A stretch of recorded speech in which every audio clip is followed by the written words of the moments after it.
Okay. Okay, the recording's on now, so you can start. Thank you.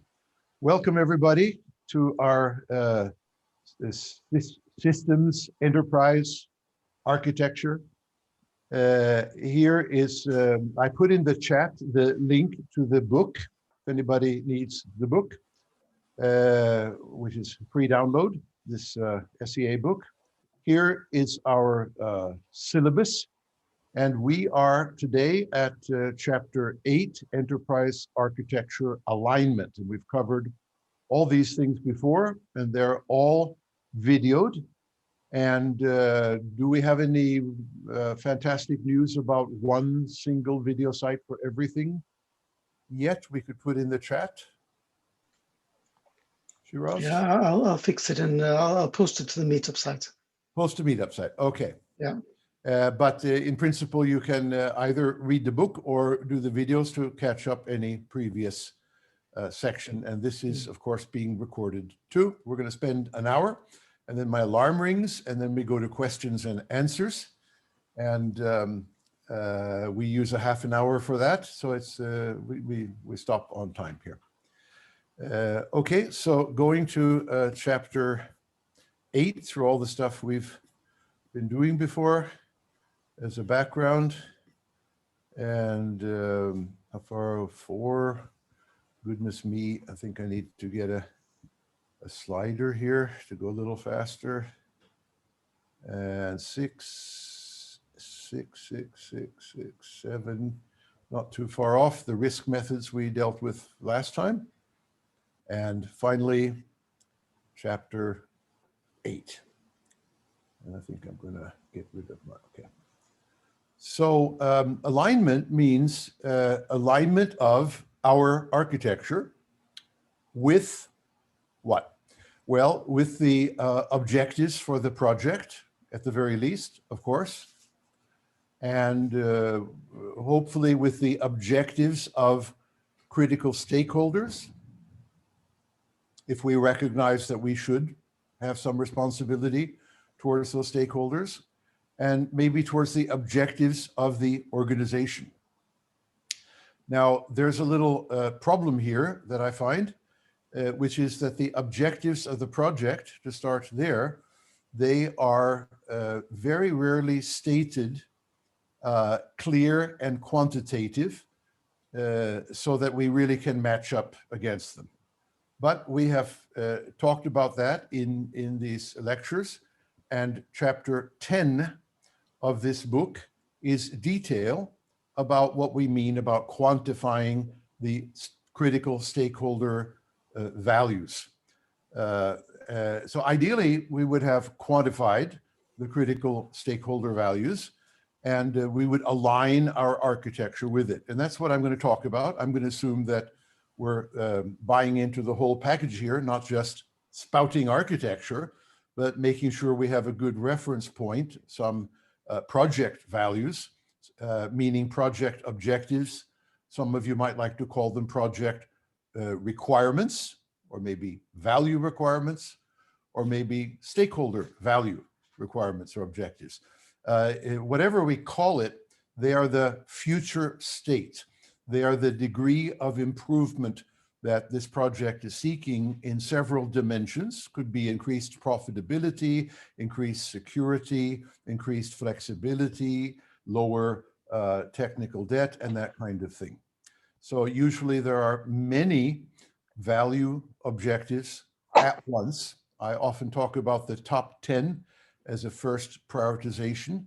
And when you have achieved the top 10 critical stakeholder objectives, you can pick the next 10. There seems to be in any living system, there is an eternal stream of new needs, new stakeholders, new ambition levels, and things like that. So let's see, trying to get, okay. So here's a kind of hierarchy of these different things here. We can start with visions. These are typically top management of the organization. You know, we're going to be the best, this and that type of company internationally. You will find in the references to other literature at the bottom of this book manuscript, you'll find a book manuscript called Vision Engineering, and you can get a free copy of that. It's fairly short, and it's all about how we quantify the visions and do the architecture for those visions. Okay. Let's not worry too much about these things. They may amount to the same thing. Then we have, these are usually eternal or long-term, you know, to always be the best in the world or something like that. Then we can take reasonably long-term visions, 3 to 5 years for many purposes, although some organizations and people will have, like the United Nations Sustainability Goals, will have visions for was it 2030, for example, and they started 2015 with this, so 15-year strategic objectives. You'll find a book called, in the free references, called Sustainability Planning, where I have analyzed the United Nations sustainability goals. They are unclear, make a long story short, okay? So, and these are all about desired outcomes. We desire in 3 to 5 years time, or maybe 10 or 15 years time, the following outcomes for different stakeholders. And we should quantify what we want pretty well. And by quantify, I mean, make it clear. So don't say enhanced security or best security. That's not clear. Say something like 95% probability of detecting a hacker within 5 seconds. That is numerically clear idea, okay? And then strategic success measures. Well, it could be the same thing as this, but it also could be more long-term or short-term or for special projects. Doesn't much matter. In other words, long story short, a whole lot of sets of quantified objectives are what we are going to align our architecture with. Any architecture must claim to align with the vision or align with the strategic plan or align with some other strategic set of measures. And by the way, our architecture is not just going to align with one thing like the security. If there are top 10 strategic objectives here, our architecture must align with all 10. Got it? All 10. And in addition, must align with, these are the improvement objectives. We have to align with our constraints or resources, also known as budgets and deadlines. Okay. So that means in practice, we have to align our architecture, that is, make sure it is satisfying order of magnitude 10 critical value objectives, and maybe 4 or 5 resources like capital cost, annual cost, time to modify the system, also indirectly known as technical debt, things like that. So let's see. Here are some more definitions of what we mean when we say aligned. For example, if we have 10 critical objectives and we are aligned with 9 of them, but our architecture is destructive, in other words, makes things worse for one of them, such as the security, then we're not very well aligned, are we? We are insufficiently aligned. We are unacceptably aligned. So 9, in other words, it's 100% alignment we're talking about, 100% of the critical things and 100% of the resource requirements, okay? So now one piece of architecture, one architecture component, one idea, we found that if you pick an idea to help security, okay, it turns out it will interact with many of the other objectives and certainly many of the resources. So in other words, any one architecture idea, either the whole package of all architecture or any sub idea, will impact multiple objectives and multiple resources at the same time, whether we like it or not. Let's call the main impact, the main intention of the architecture, let's say it's security architecture and the main intention is better security. All the other impacts are what we call side effects. And we have to, as architects, deal with the side effects and not wish they would go away and hide them. Okay, so alignment means proving it is aligned with regard to the side effects as well as the main effects. Okay, so here we have an overall definition of aligned. Enterprise architecture is synchronized. Doesn't mean perfect matching, but pretty good, with all significant, like critical objectives, external and internal enterprise forces. This is another way of saying all the stakeholders, and plans. These are also stakeholders. The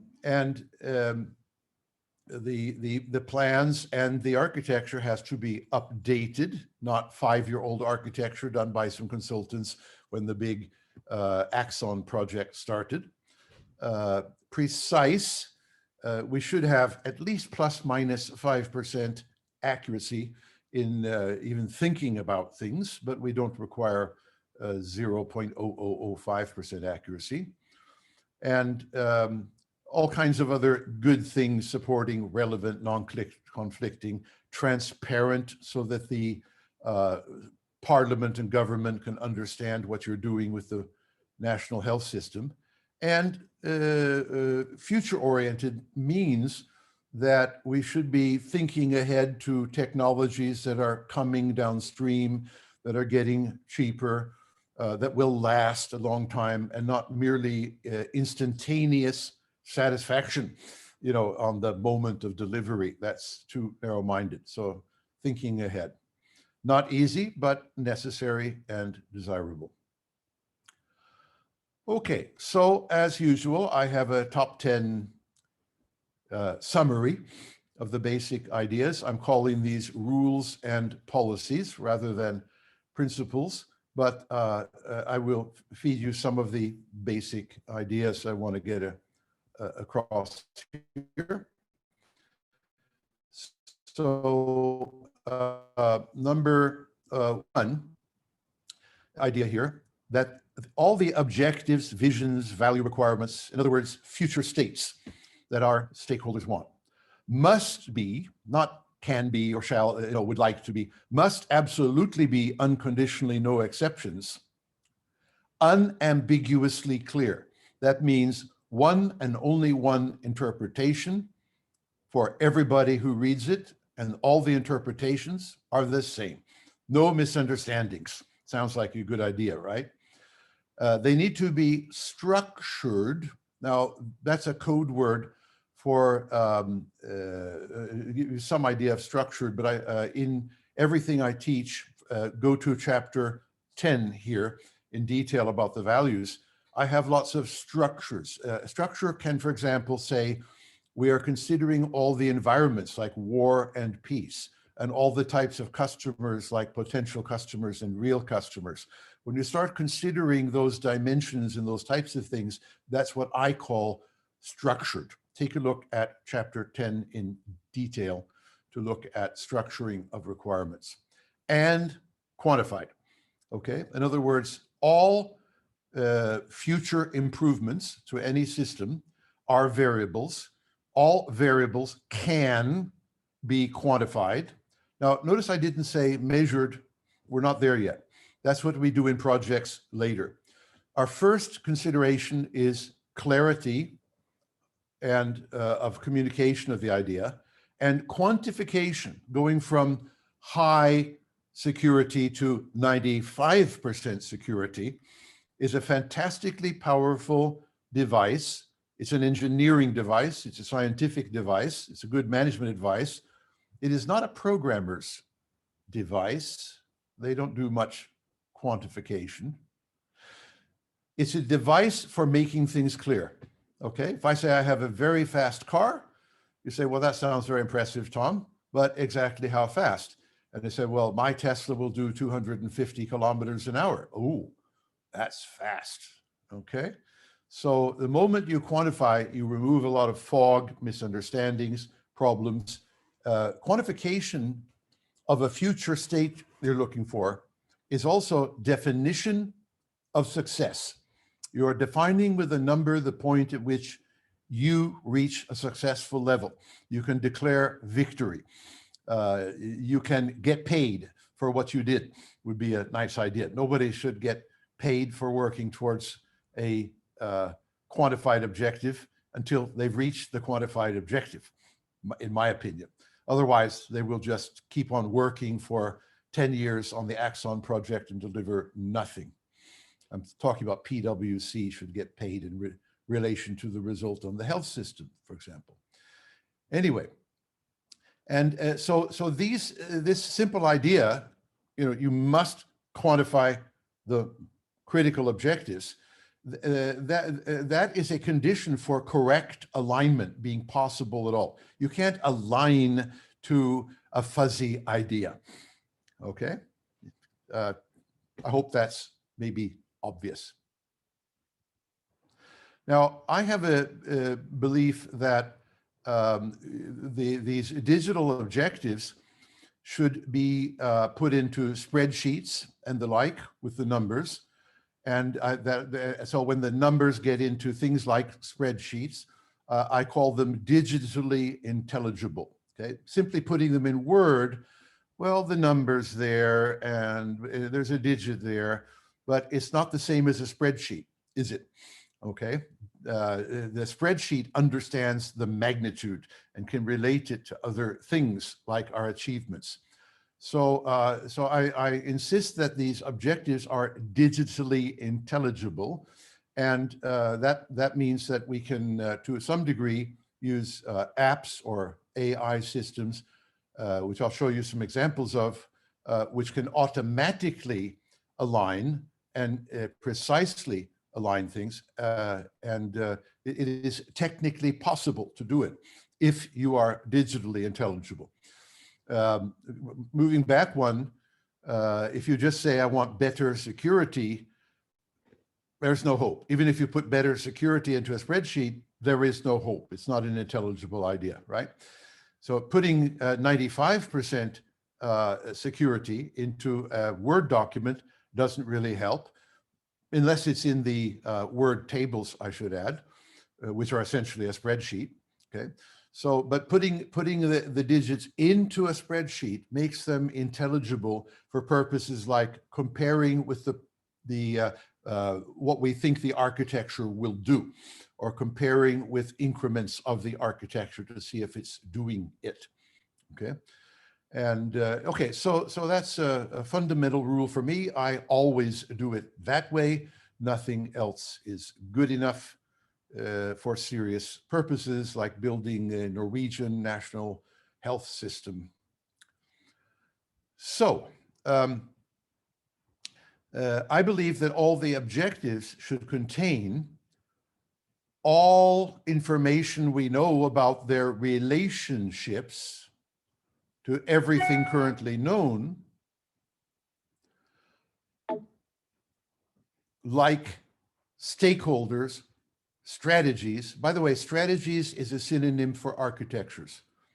Okay, it is so, and responsibilities. So the objectives are the ends, the future state we want to get to. Stakeholders are those who have some power to say, I want this future state. They're the source of the objectives and requirements. And strategies is another name. There are many synonyms for strategies, but it means how we are going to reach our goals. And so synonyms for strategies are the means, solutions, tactics, architecture. Okay, and we're focusing on the fact of architecture is simply a very high level strategy. Okay, So, so it says here, we need to somehow collect all this information. For example, a given objective, we should know all 5 stakeholders that want it. A given, let's say the security objective, all strategies that contribute to it, we need to know what they are. Responsibilities, who is going to implement architecture 1, architecture 2, architecture 3.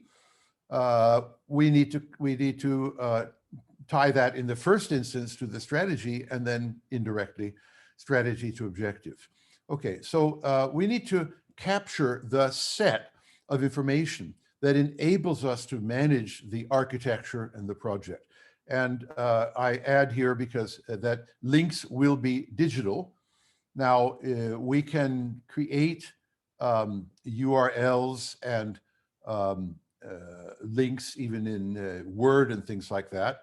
But today I prefer to have tools like my Valplan tool, which enable digital linkage. In other words, we keep track of all the links digitally, and we can display them in any set or subset we're interested in. Go to valplan.com to find a tool which, for example, does that better than you could ever get out of Word or a spreadsheet. Okay. Now, who is responsible for alignment? Well, the architect is responsible for aligning their architecture with the objectives and constraints that apply to that architecture. In other words, the architect is producing architecture always for a purpose, and those purposes are called the objectives, or a particular set of objectives, and doing so within the constraints. And I've talked in depth earlier about constraints, but a simple constraint is within the budget. You need to design the architecture to fit the budget. And within the deadline, you need to design the architecture not only once, but as we talked about earlier, when I talked about dynamic design to cost, we need to, at every increment of the architecture, we need to get feedback. And if the architecture is costing too much money or time, we need to redefine the architecture and see if we can find a cheaper, faster way of getting to our deadlines and our within our budgets. Okay, so but this alignment responsibility says we need to say who is responsible for alignment. For example, architect is clearly responsible for alignment with their objectives and constraints. That's maybe all we really need here. But if a project manager gets a change, we're going to go for 99% security, not just 95. Does the project manager have some responsibility of making sure that the architect knows about that change so that the architect can realign their architecture to get to 95? The answer is yes, of course. So anybody mucking about with the objectives or constraints has a responsibility, and how it's carried out we can talk about in a moment, but they must make sure that everybody affected by the change, which is more than the architect, but let's stick with the architect, is informed. So now if you have an app an app could say when this requirement is changed, then an automatic email about the change will be sent to all known stakeholders. Okay, that would be carrying out the responsibility automatically. The project manager wouldn't have to think about it. They just know that any relevant change will be sent to all relevant stakeholders. And stakeholders, architects are stakeholders of any changes in the requirements or objectives or constraints that they have had to deal with. Okay, and so I believe this, again, should be digital and automatic, but we should be able to chart, if you like, make a list of who is responsible for what, whether it's manual responsibility or automatic responsibility is a mere detail.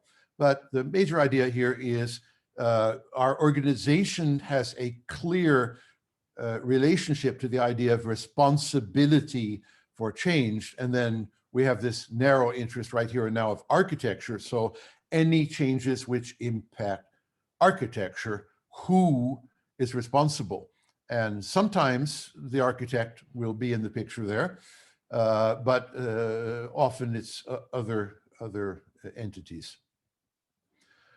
Okay, now the degree of alignment, okay? If I have if I want to get to 99% security and I have an architecture and I estimate it'll get me to 99% security, then I have 100% alignment with my requirement. That is, my architecture has 100% alignment. It gets me all the way to my goal. Okay, so now if I have an architecture and my old security level is 50%, let's say, of the way to 99. And I plug in my architecture and it still gets me to 50%. In other words, it doesn't change the security. I have what I had before.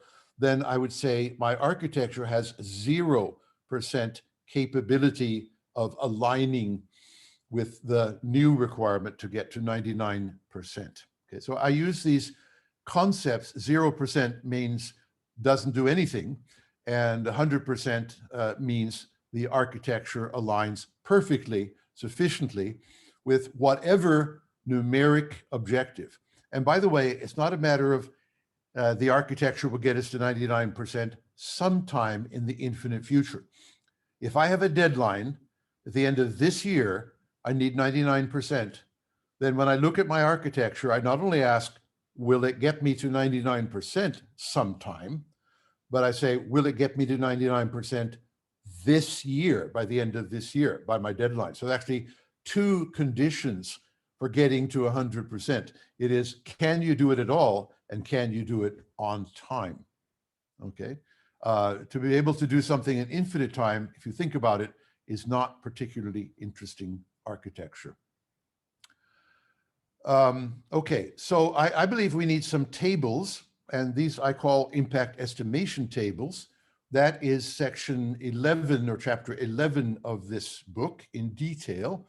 We've looked at a few of them earlier, but we need some kind of a table. Almost any Word table or Excel table will do the job, or special apps. But yeah. So basically, we need to show the relationship of our architecture, our proposed architecture first, and later, as we implement the architecture, our incrementally implemented architecture. This is called Agile, if you didn't recognize it. We need to keep track of what's going on an impact estimation table, is what I call this thing.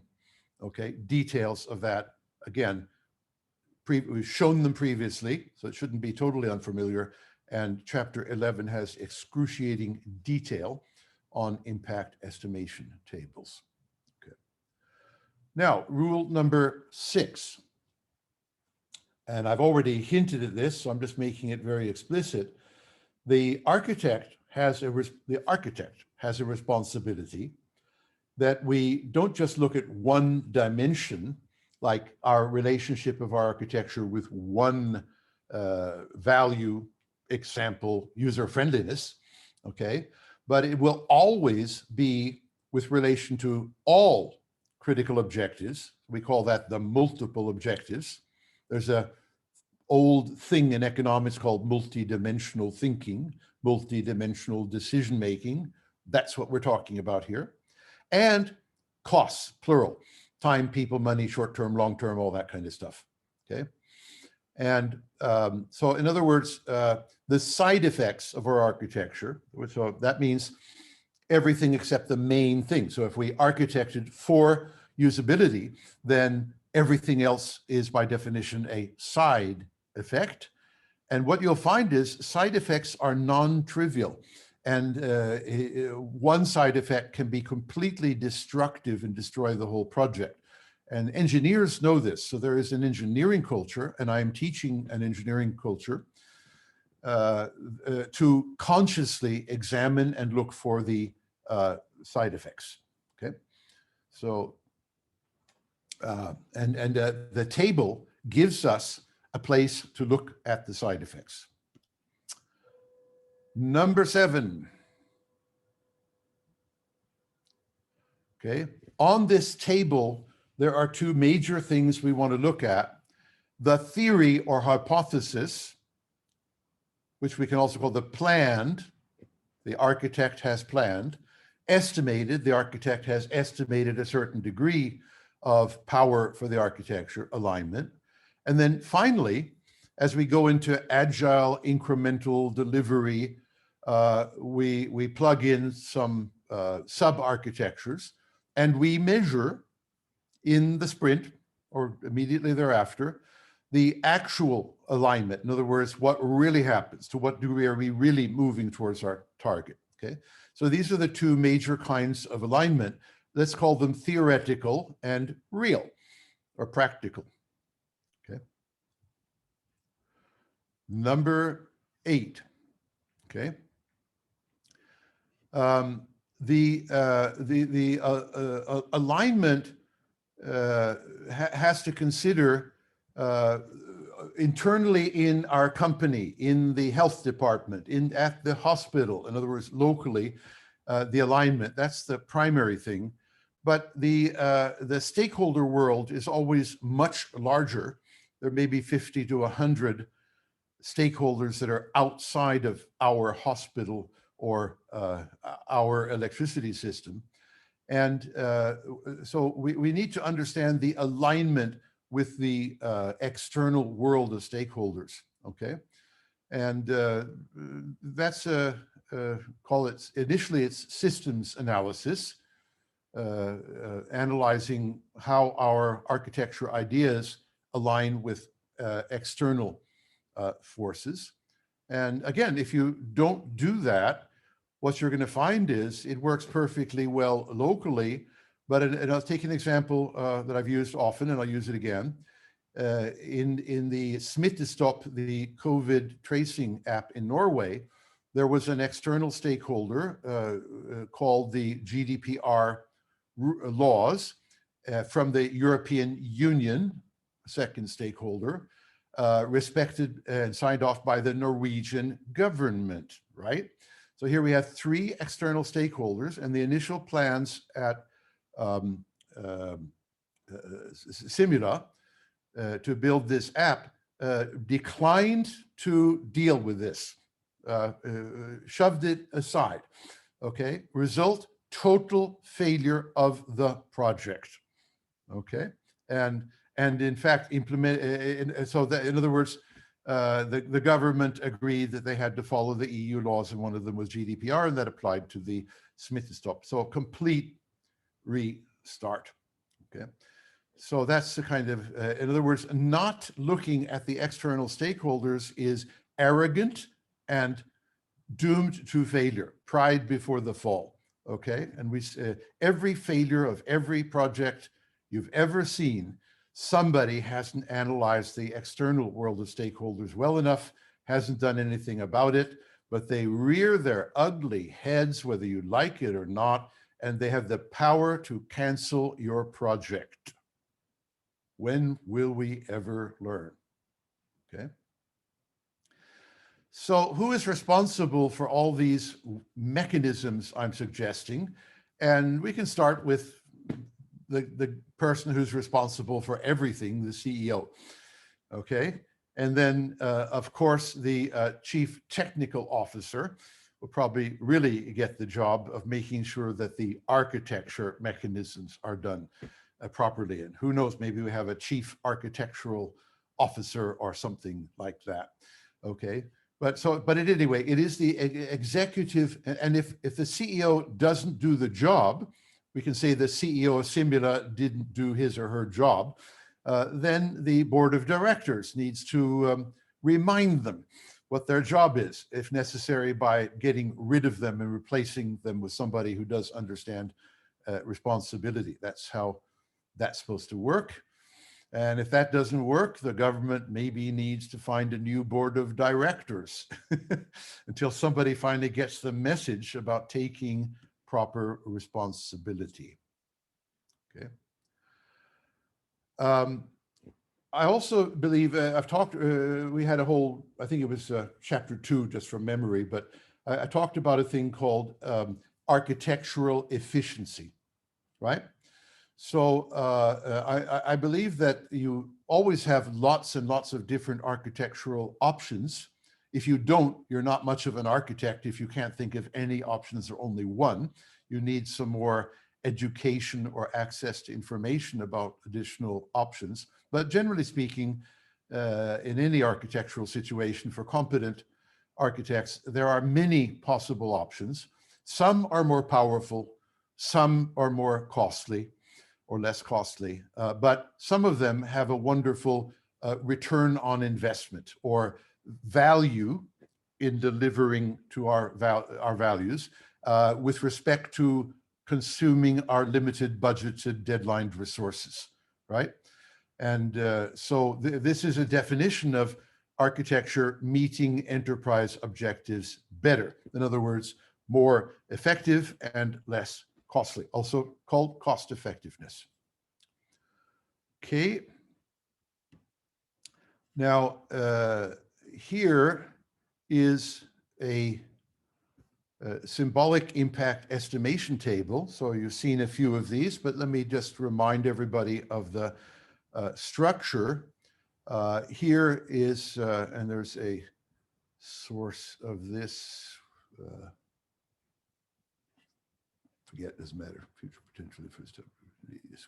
Okay, so here on the left-hand side, we have a set of values. Notice a lot of them end with ility because very many values are qualities and a lot of qualities end in ility. Some don't. I could have called this potentiality, but I can call it future potential, and it doesn't end with ility. But and then we have somewhere elsewhere. I can, in the tool, I can click on this accessibility and it's a link that goes to all the detail.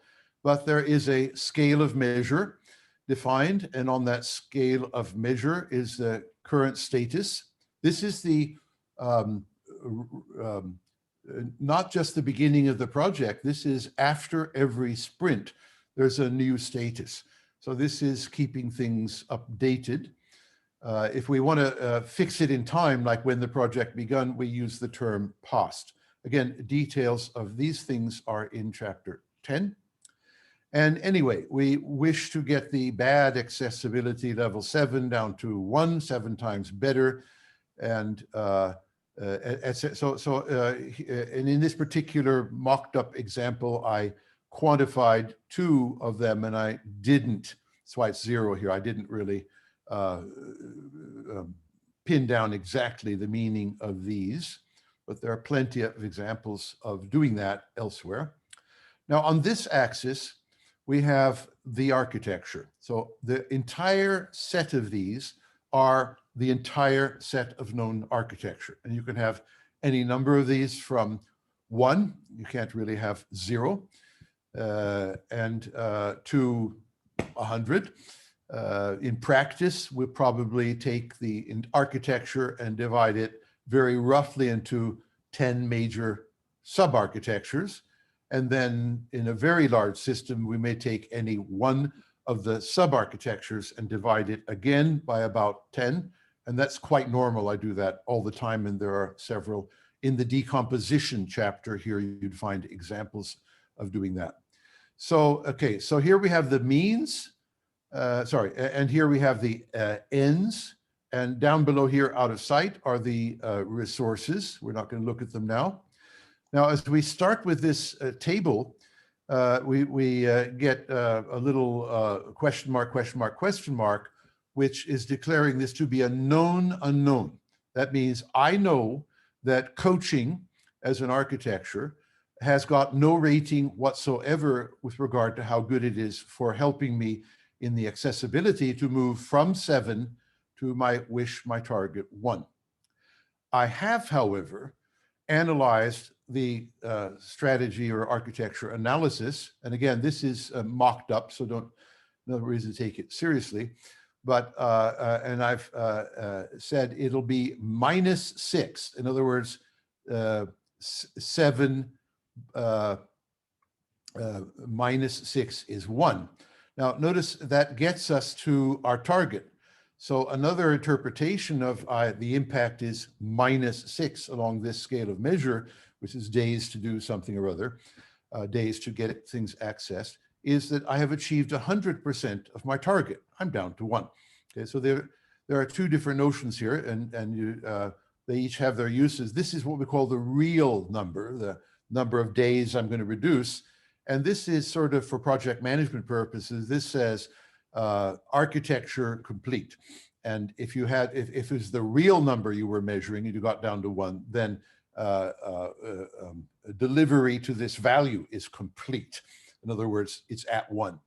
Okay, and so we can the architect can dream about their architecture, but one of those principles above was basically saying that we need to estimate how good our architecture is, and having a whole bunch of known unknowns is not acceptable, because it means our project is out of control, anything bad can happen, and failure is a high probability event. Okay, so what we're saying is the architect needs to set up this analysis table. Here's all my architecture. Here are the values I have to align with. So this you can call an alignment table, okay? And in a simple model, if we estimated the power of our architecture and we got 100, 100, 100, 100 all over the place, that would mean that our set of architectural ideas was perfectly, 100%, aligned with all of our objectives. And that is the ideal state. Okay, the ideal state will probably never be reached. But I have a client in Norway I like to cite called Confirmit that largely managed to deliver, using these methods and using these tables, the goals they set, okay, using dynamic design. So if you look at the references, you'll find Confirmit and you'll find the case study, and they're a living, breathing Norwegian organization of smart people who actually do this stuff. They've done it since 2003, to be exact, okay? Leading to a very successful business, I like to add. That's important. So, okay, so here is, if you like, an alignment table. And then, so any sort of architecture at any level can be analyzed for any set of things we need to align ourselves with. For example, outside of this map are all the resources, budgets, and deadlines, and we need to align ourselves with them. That is, we can't, even if we had 100% alignment all over here, if this alone consumes 100% of our money budget, then we don't have the money to do all this other stuff.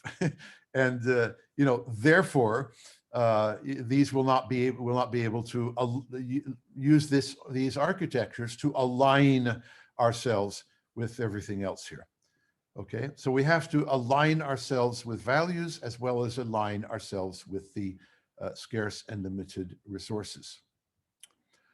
So, practical suggestions. Now, at this point, I've gone through the detail, and I have about a quarter of an hour left. And I'm going to take a little drink of juice. Apple juice. And let's take a look at whether we, I think this is essentially a restatement from another angle of things I've already tackled. Okay. So, but I was giving the overview of everything we generally have to do. And then I'm saying, okay, practical suggestions. And my first practical suggestion is that you need precise objectives. You need to put a number on how much security you want. You need to put a number on how much technical debt you will tolerate. You need to put a number on how flexible the app will be for customers to use. A function of usability, okay? Precise means, yeah, we're going to say we want 95%, we could say 95% plus or minus 5%.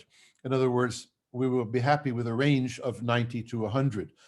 But there's nothing wrong with simply stating a precise number, 95, and getting people's agreement. Yeah, 95 would be great. And there's not a lot of virtue in saying plus minus 5% at that point. We could, in addition to saying success would be 95%, we can say the tolerable level, the worst acceptable case, is 90%. And that's an indirect way of saying plus or minus 5%. That we have two different things. The tolerable level gives us the failure point. Below that is failure. If you want to know what a tolerable level is, look at chapter 10 of the book, okay? Or look it up in your glossaries in, for example, the, no, you wouldn't find it there in competitive engineering, okay? Okay, now the other practical thing is, I think we need to go for digital objectives. In other words, this stuff has to be on a spreadsheet at least, or a tool which understands the magnitude of the number and can compare it to the values, which also needs to be digital. In other words, this stuff in Word isn't good enough unless it's on the Word tables. Another practical piece of advice is to keep track of relationships, simple things like who is responsible for purchasing an architectural component, contracting for it, accepting it in-house and paying for it, and installing it is a very practical architectural question. And this needs to be documented as early as possible. It might just be a little bit vague, like the chief technical officer will do the contracting, but doesn't, you know, way ahead, you can't always know exactly which person's going to do it, but you still have to you know, assigning of responsibility in the architecture itself. So you have an architecture specification with a whole lot of different things, and one of them is responsibility for, and then different things, purchasing, contracting, acceptance, installation, maintenance, are all kinds of obvious responsibilities. And these people need to be, or organizational components need to be told that their name is on this responsibility, so start thinking about it, okay? And then finally, another practical thing is to have tables. For 40, 50 years, we simply used spreadsheets before we had good apps.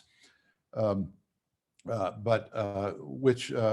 we fed in what was happening. This is what, for example, Confirmit used from 2003. Trond just whacked up a spreadsheet one evening at home, Trond Johansen, and that was all that was needed. But it was digital, and so it could intelligently compare the progress of the team when they installed their architecture, their design, and say whether they had reached their targets or not. And you can read about that with detail in the Confirmit case study, which you'll find at the end, the references. Okay, so those are the practical ideas. Now, let's see. Here's principle number one. Okay, I only have a few minutes, so even going through this in detail alone, there's not enough time to do. But let me present it at some level. Here is an example of a value. This happens to be for London air quality, so pollution planning. And here is the scale of measure. Here is a suggestion of how we're going to measure on the scale. Here for the different, let's see, what is the difference? This is different pollution types, NO2 and all, is the status, in other words, how polluted London is. Here are some tolerable levels for, let's see, what's the difference here? NO2 and NO2 and carcinogens. Can't pronounce that correctly, okay? And also for seniors and children. These are different structures that I talked about before. And so here's the minimum acceptable level to say the project has not failed, and meaning the architecture has not failed, okay? And the goals are the success level. In other words, the architecture has done its bit and reached the levels required by 2028 or 2029 for Greater London, for pollution NO2, for seniors. This is the structure. This is part of the structure, the idea of when, and this is the level that is a successful level. And here are some stakeholders, here are some assumptions, and here's a little map of that scale of measure and the different goals, tolerables, status. So basically we're moving from the status, trying to achieve a minimum survival level, we often call this, and trying to get to success or some goals. So this is what we're aligning with. This is what the architecture is trying to align with, is a statement of values like this. Again, the detail of all of this is in chapter 10 of the book, and almost all of the book references go into detail. So there are quite a lot of other different books, such as Competitive Engineering, free download, which will teach you. And maybe one day we'll do an OSWA broadcast about this. But in fact, there are some other organizations like British Computer Society who have done 4 hours of me explaining all of this. And it should be listed in your references, but it might not be. And if you say, I want, please, the 4-hour free video course on how to do all this stuff, if you email me, I'll send you the links. How's that? So let's see. Now, for architecture enterprise alignment, some more practical suggestions. Again, I'll just do the headlines here. But we need to realize that we have to be multi-dimensional, okay? I don't see that as a clear idea in the enterprise architecture, I find. There just is I mean, even one-dimensional thinking is very badly done, and well-done multi-dimensional thinking, i.e. quantified multi-dimensional, just doesn't seem to exist in the TOGAFs and Zachmans and other things. Again, please send me proof that any other known method does multi-dimensional thinking for quantitatively for architecture. That would surprise me. It's got to be out there somewhere, but it sure as heck isn't in the stuff people seem to be doing in Norway anyway. We need to, in practice, we need first to make the architect aware that they have to do theoretical alignment. That means they have to estimate credibly that their architecture will meet the critical goals in total and will not destroy by side effects any other goals, objectives, requirements. Finally, the architect needs to be a player, as an IBM Cleanroom example, and has to be there for each sprint or delivery and measurement and feedback, like Confirmit does in practice in Norway, okay? And has to adjust, be prepared to adjust the architecture if necessary. Actually, at Confirmit, interestingly enough, the chief architect doesn't do the adjustment. The 4-person team who made the designs to be plugged in that week, they do the adjustment. So it's a decentralization of power, but it really is architectural adjustment they do. Let's see, we did that well enough. Okay, I think you'll find that what I'm trying to do is I went through the theory of exactly these things before, and now I'm trying to say, okay, what are you going to do when you get back to work? And I'm going to say, ask a question. Are you doing this? Yes or no? If not, don't you think you should? If you think you should, why don't you do it? That's what I mean by practical. And here's the reference to the earlier stuff we looked at. So you need to go through these things and take a position on it. I would say if you decline the option, you say, no, I'm not going to do multidimensional analysis. Then I say, well, come back when you've had enough failures and you're tired of it. Read the book at least, talk to me if you need to. But this is like an absolute must. This is the reason systems fail, is that people don't do multidimensional analysis up front. They let the government tell them that GDPR is necessary for Smittystop app, and your project has totally failed. Okay, they let the often Posten and the government say that the Axon plans from PwC are ridiculous. Okay, I mean, you know, why wait? Why not avoid embarrassment and do it properly up front? Why don't we do better? When will we ever learn, as John Lennon sang? Okay, here's actually long story short, using the Valplan tool. And here are some objectives to get so-and-so good over time. And then here are delivery steps.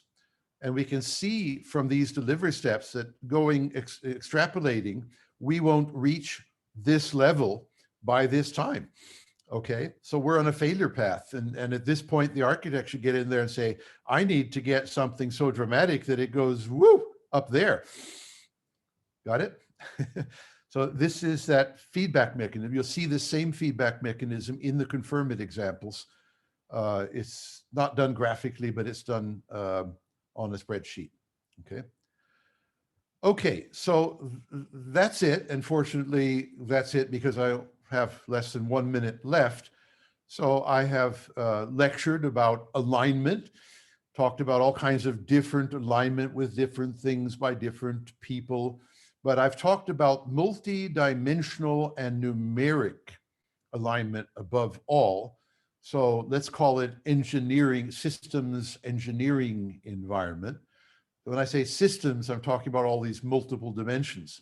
Engineering, I'm talking about these numbers and these measures, okay? And I believe we need a systems engineering architecture. Okay, so good, just in time. Actually, I did design dynamic design to cost in my lecture to reach the end just in time. And so now we will go over to the questions, answers, remarks session. I'll get a hold of, let's see, all the people, all the good participants. Yeah, I got that. Wouldn't it be nice if I could,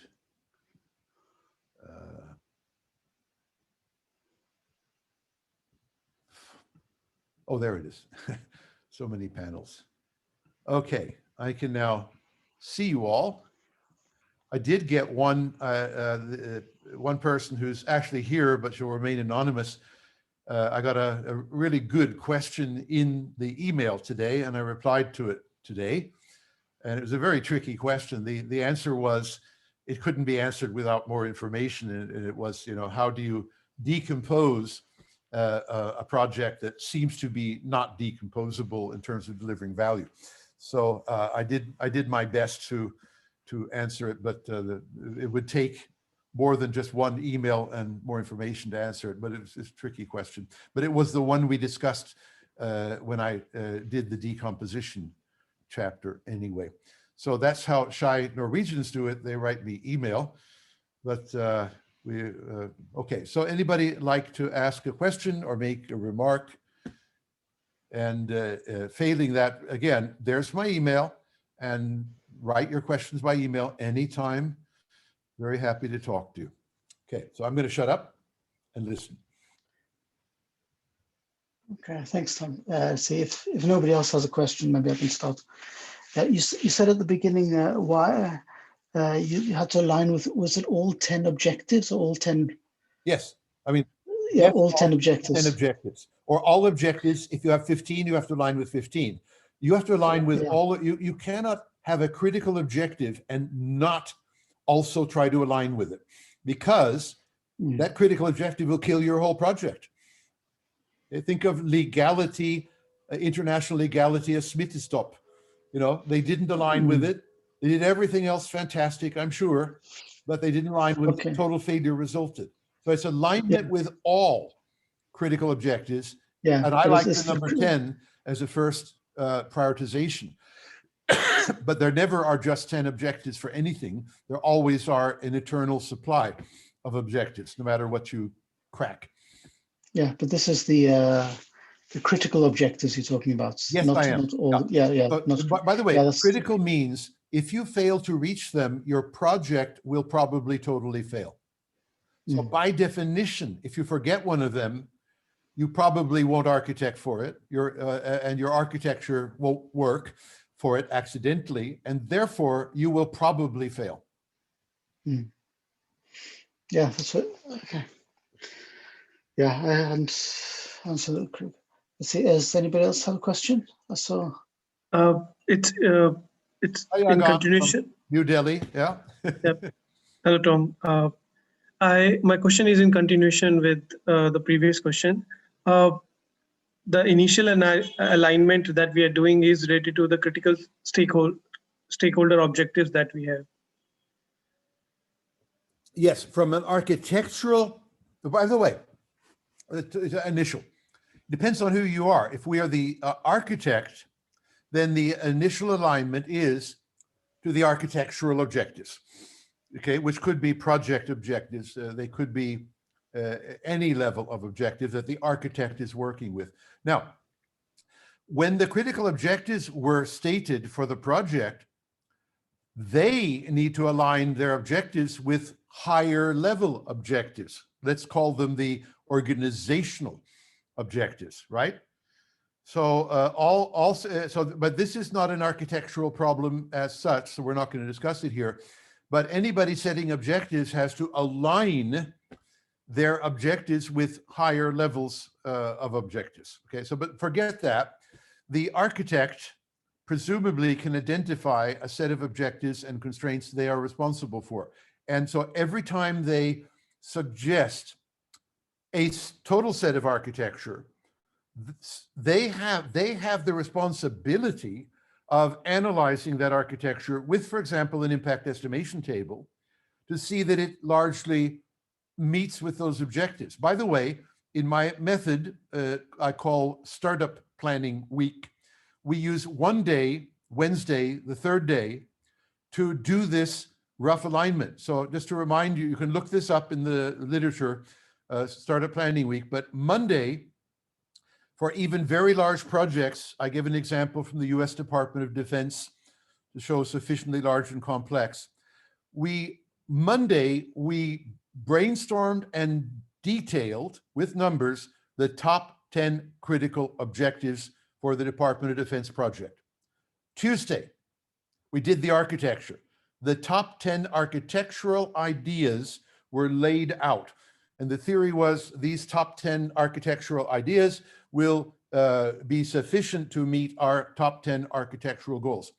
On Wednesday, the third day, this team, which I was coaching, did an impact estimation table, which is published, kind permission of US Department of Defense, and showed that it seemed as though the architecture had sufficient power to do it within not too much use of resources. And that allowed us to go to the fourth day, which is going agile, where we simply said, what's our first sprint going to be next week? And we found sprints that allowed us to start moving towards the targets on the second week and the third week, etc. And that's the method known as, I sometimes call it agile startup planning, but startup planning. Okay, does that sort of answer your question, Jagan? Yes, so I have a follow-up question as well. Go ahead.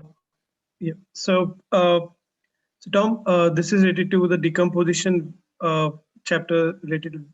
So we read, you taught us at that time that we should be delivering in small increments, Yes.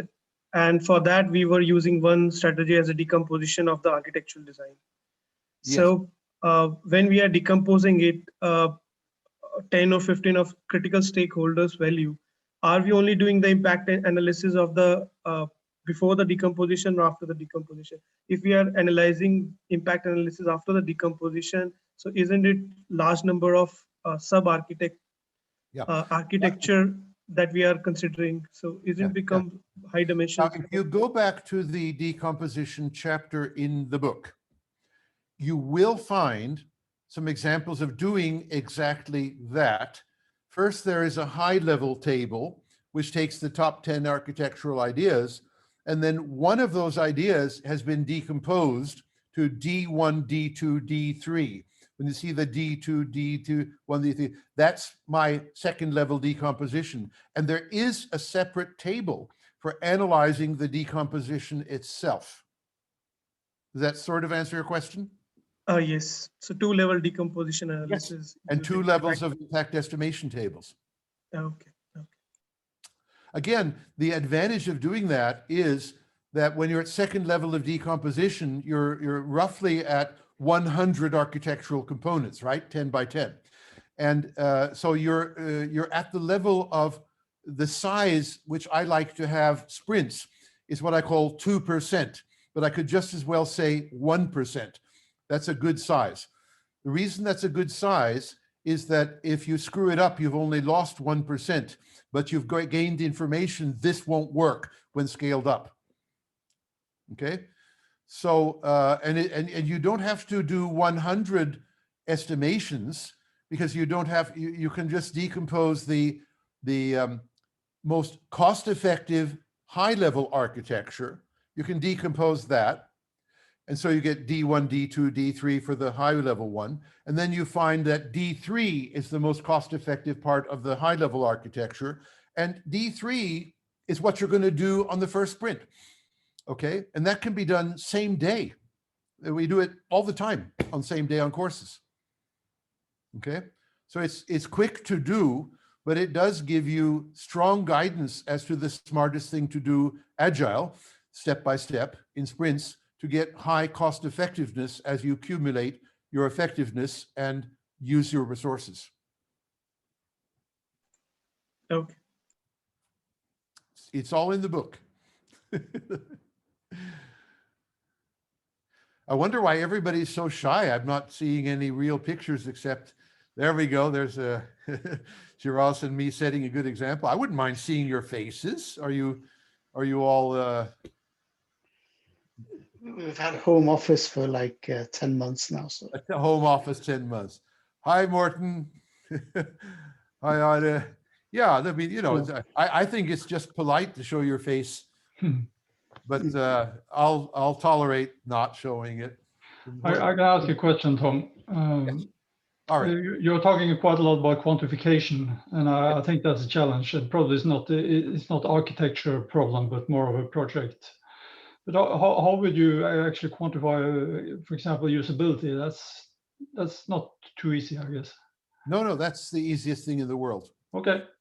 So number one, I will send you all the details by email. Okay, that's ARIA and usability, but I'll give some references. By the way, this is the most frequently asked question on courses where I say you can quantify any quality for an IT system. Is how do you do usability, right? So, but I've been hearing this question. I wrote a book in 1976 called Humanized Input, published in Studentlitteratur in Sweden. And it actually gives such answers from 1976. So I've been doing this a long time. But I gave you all a book called Competitive Engineering, right? And it's a free download. It's my competitive engineering book. You remember roughly? You can easily find the download in the references in the back. Now, that book has chapter 5 called Scales of Measure. In chapter 5, Scales of Measure, you will find lots of detail about how to quantify usability in practice that we've done for many years. Is that a good start? Yep, thank you. Yeah. And if that isn't satisfactory, you know what to do about it. And I've made a note. I've got some other things about quantifying usability in addition, and I'm going to send it to you, I promise. Thank you. Pleasure. By the way, I can give everybody a little bit more than, look it up. The first thing we found about usability is what we find about a lot of things.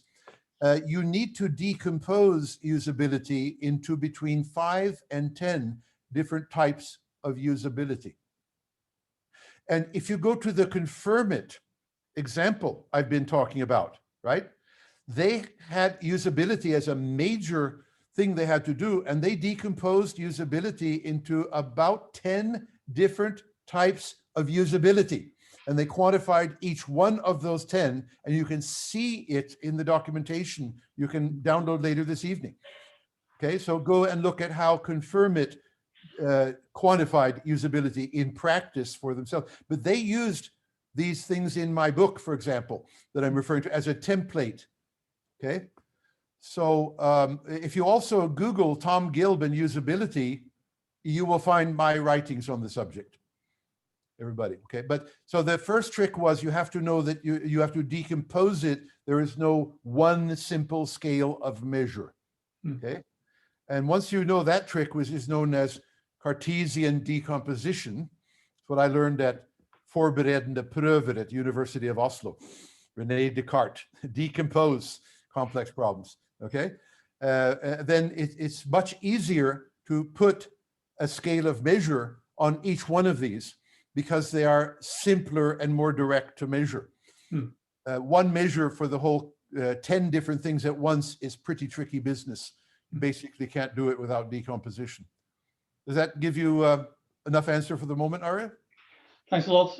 I have to leave now, but I'll see you on Thursday. Yes, see you Thursday. Okay, next question. Evgeny here. Hi, You mentioned, hi. Jenny, where are you? Now I'm in US, but we used to meet in Ukraine, if you remember, a few years ago. Okay, yes, indeed. I've had a lot of fun in Ukraine. Where exactly in the US, if I may ask? In Michigan. Michigan. Michigan, yeah. Yeah, Michigan. Where exactly in Michigan? Novi.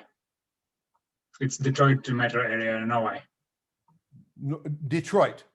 Near Detroit, yeah, not far from Detroit. Near Detroit. Okay. Yes, my stepmother was once the city planning commissioner of Detroit. Anyway. Okay. Yeah, I have a question. You mentioned that on the second day you decomposed towards architecture. Yeah? Yes. And what form it was and what notation have you used to represent this architecture? Okay. Now, again, if you go to the examples, the example you're looking for would be what I call US Department of Defense example. Okay. If you have any trouble finding it, email me. I will send it directly to you. Okay. And what we did in practice was, again, I said, we spent Monday. I said, what are your top 10 objectives? They gave me the names. I said, let's quantify them. I'll teach you how. By 5 o'clock on Monday, they had quantified all the objectives, right? And we, okay. So then on Tuesday, I said, right, guys, now architecture day. What is the most powerful single architectural idea you can think of for reaching some of these objectives? And they said a name. The names are in the documentation, okay? And I said, fine, is this enough? Will this one architecture get us to? No, We need some more. Okay, so I keep on saying, okay, what is the number 2 architecture idea that you need to add to get to all your objectives? At the end of Tuesday, we had a list of about 10 things. They're in the documentation. There are things like using, see if I can remember one, keep on thinking of regenerative engine. It was kind of a systems engineering method they should use, you know. But at the end of Tuesday, they had a list of 10 things they believed would help them. By the way, I think they had been mucking about with these 10 earlier in their project, but maybe not done so much serious with them. Okay? So at the end of Tuesday, we have a list of 10 which they believe in. Okay, so we say, okay, you believe in them, but how much do you believe in them? So Wednesday rolls around and said, today we're going to do an impact estimation table. We're going to put your architecture at the top of the table, and you will estimate how good it is for all of your values and for your costs and time. And they did it. They had no problem learning to do it for the first time and doing it by Wednesday. So it was just architectural ideas, not the sketches or drawings of architecture, right? Sorry, they were architectural ideas, you're correct, which had names. They were very finite things. But, and again, the exact list is in the documentation. And in fact, you will find very many tables including this book, including the table I showed you today for pollution. It has the names of some architectural ideas that people felt were helping with the congestion or pollution problem. So this is just whatever people think will help. Everybody has an opinion.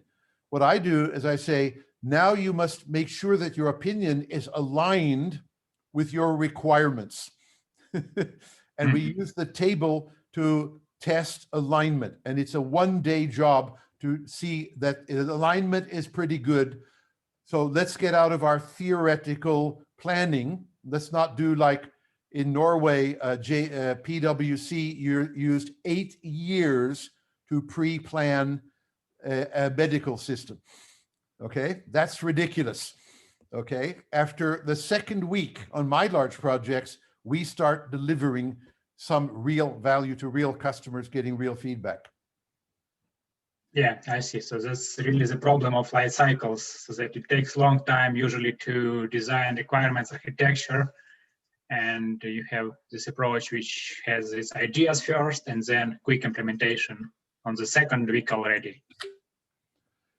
Yeah, so we do quick and dirty, or we do time-boxed high level, Monday quantified requirements. No problem, we do that all the time. Nobody has a problem, they do it. And they never learned my method before. This is first day of consulting or first day of course, okay? And the second day, you say, you know, what is the most powerful architecture you are thinking of, and we write it down, and we keep on writing down until we have a pretty good set. But you know, writing down 10 ideas in 8 hours of hard work is not so difficult, right? It's on one page. And then we say, fine, let's estimate for each one of these to the best of our knowledge, but let's be done with it by the end of Wednesday. Estimate the impact and estimate the cost. By the way, if you cannot do that, you do not know what you're talking about and you are incompetent. I have no idea how much it cost, $1 billion or $1. You got to be joking. You got to know something, or you don't know what you're doing and you shouldn't be called an architect and you shouldn't do it. Architects must know something about the effects of their architecture and the cost of their architecture. All real architects do. Thank you. Please feel free to reach out by email to get, you know, more information and more detail, but there are plenty of examples in this book and all the other books.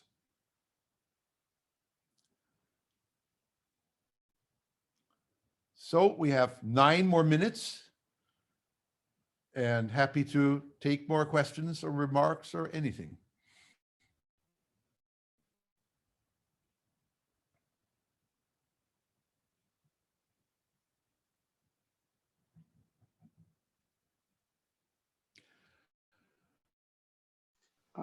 I don't mute, that's why you continue. I'll come with a, while you're thinking. I just got a little, it's from Aftenposten, and it's called, somebody reported something was in Aftenposten. Oh, it was NRK. Special news. But it was in Aftenposten about Veidirektoratet, the road authority project. And they had a beautiful case study example I just read today, and I filed it away, and I can send a copy to anybody who wants it. They had years of totally failed, it was called, let's see, Autosys or something like that is the name of the project. Years of totally failed Big Bang. And then one guy, his name is Johannessen, took over the project, and it is now extremely successful, but he very clearly describes implementing the project in increments of value. He got it. Okay, the government hasn't figured out at the government level, but some project managers in Norwegian government have figured it out. They've also decided to do this with the Axon Medical project, smaller increments. Okay, we have too many projects that are still in Big Bang waterfall mode, total failure, total waste of everybody's money and ability to cure our health and our traffic. And we have to learn to decompose into small increments of delivering prioritized value. And the architect can play a major role in making this happen. This is what my book is about. Well, so spouted off about that, the wonderful road project. Yeah, just for the people that are not Norwegian, the Autosys is the Norwegian government's list of all vehicles and driving licenses. Yes. Yeah. Yeah. Yeah. And they started saving amazing amounts of money all over society. It says in the, it's really a fun thing to read. It's in Norwegian, of course, but but this is just today's example that incremental value delivery early and fast is the solution. And the Big Bang thinking on so many projects that fail is a loser. It's been a loser for 20, 30 years. Would at least please my Norwegian friends wake up, like at NAV. And the health institutes, Tesfaye, places like that. It's amazing. When will we ever learn? Hey, I have one question. Tommy, Fast one. go ahead. How important is it that you have a defined vision, mission, and values for the enterprise to begin the work on the project? Okay. Now, your sound was a little bit, what I got as the question was, how important is it that you have something mission, vision, values? Yeah. Did I get you right? Yeah. Okay. Well, in a way, it is critical. In other words, it's like the most important thing in the first instance, because if your enterprise doesn't have clear, quantified visions of what it's going to do, then your architecture cannot align with it because it doesn't know what to align with. So your architecture is now a random guess of some nice architecture. So it becomes like these NAV projects, the highway projects, the medical projects that totally fail. Okay. Okay. I think I would accuse the Norwegian government of being at the level of the departments. Okay. But the alignment you have to align to a clear vision, and lack of clear vision means you cannot align. All you can do is spend, I think it was on the Axon project, 200 million kroner for 8 years just to do a pre-study with no results whatsoever.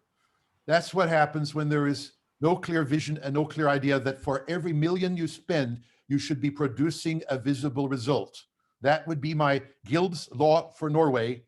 You must do things in small increments. You must measure the effect on society.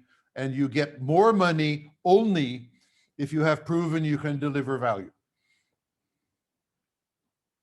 Did I sort of answer your question, Tommy? Yes, it's essential.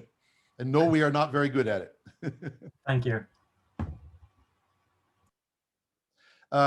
You'll find, I have a, by the way, there is a book called Governing. You should find it in the, I wrote it this summer, last summer, Governeering. And it's about setting government level, like the military, for example, health services, high level objectives and how bad we are at it. So there's a textbook with real examples, not many from Norway because they are all in Norwegian and this is an English language book, but from England and US and things like that. But what we find is that governments are terrible at setting clear objectives at any level. And that's the nature of the governments. They could be better, but that's politics. They don't care. There's a new election in 1 year. I don't know. But it is not very good for society that we don't have clearer planning, at least at the level of military, health, etc. Okay, because those are not just political, those are more constant, right? But we're not very good at that either. So we're not being managed by clear visions at any level of society. It's all bullshit. And I document that for United Nations in the Sustainability Planning book, for example. And there's another little booklet called Planalysis. You should find a free download of it. And it shows how to analyze plans and find out how bad they are. Okay? How to see that they're mixing ends at means at the highest level and they shouldn't be doing it. If this went too rapidly for anybody and they didn't find what they want, if you email me, I will be very happy to send you the links to the books I'm referring. But if you look at the references at the end of the SEA book, you should find all of these things. And I'm very happy to discuss with anybody, especially in Norway, how to improve things in the government. Right, Tesfaye? I do volunteer. Last question. Time, gentlemen, please. I think Tesfaye had a question before. Oh, really? Sorry, go ahead. Didn't you? Yes, I do have a question just about a definition. You said agile is delivering a value incrementally. Yes. But I have read, an article for a few days ago, and they said agile is sensing and responding. Do you have any comment on it? Okay. So I have a book called Agile Value, and you should find it in the back. And what I do in the Agile or Value Agile, maybe it's called, but it doesn't matter. But it's right. Most of what you will read about called Agile, and I think it's bad stuff. And I explain in great detail why it's bad, but I'll simplify. It does not deal with values quantitatively. It deals with these other things like velocity of delivering code. And who cares if the code is delivered quickly if it's the wrong values and nobody has made them clear? Okay, this is ridiculous. But so I have written in depth about what I call Agile as it should be. If you can't, you should find everything you want in the Value Agile book. If you have any problems, you can contact me. I'll send it to you. So the SE book, the decomposition there is very much about Agile. Okay, so I'm teaching Agile as it should be. These other forms of Agile are done by, I would say, ignorant, well-meaning people. Ignorant means they don't understand values at all. They do nothing with them and they don't care. And I call that ignorant. That's the nicest way I can put it. Okay, so be careful of most of the Agile methods. By the way, if you Google failed IT projects or failed IT Agile projects, What you will find is Agile is slightly better than Big Bang. It's like only failing 30% of the time, not 40% of the time. In other words, the Agile out there is still extremely bad. What if 30% of the patients at Norwegian Hospital died? Not 40% with Agile surgeons. You would still think that's terrible, right? You're killing 30% of the patients. That's who we are. We have a slight improvement in doing bad Agile, but Agile, as it should be, should have close to zero failure all the time. And the reason is we do one small 1% step at a time and make sure it is successful. And if successful, we take another successful step. And we do this until we hit a 1% bad step. We fix it at architectural level, and then we continue. So maybe you have 1% failure, 99% success delivery. That's how Agile should be. There is no such mechanism in Scrum or SAFe or any of these others. No such mechanism. So be careful of the Agile out there that will take a lot of money to give you false certificates for. It's fake news. It's a mafia operation to earn money. It has no track record of successful systems. If you doubt me, go find them and tell me about them. By the way, success means delivering the critical values that the stakeholders want. And if you have not even stated them, you cannot claim you have ever succeeded just because you generated a lot of code. Anyway, we're at the end. Yeah, I'll just Read the Value Agile book for more on Agile. Thank you, Shiraz and OSWA, and see everybody on Thursday. And we'll look at how to organize this and, what is an architectural engineer and things like that.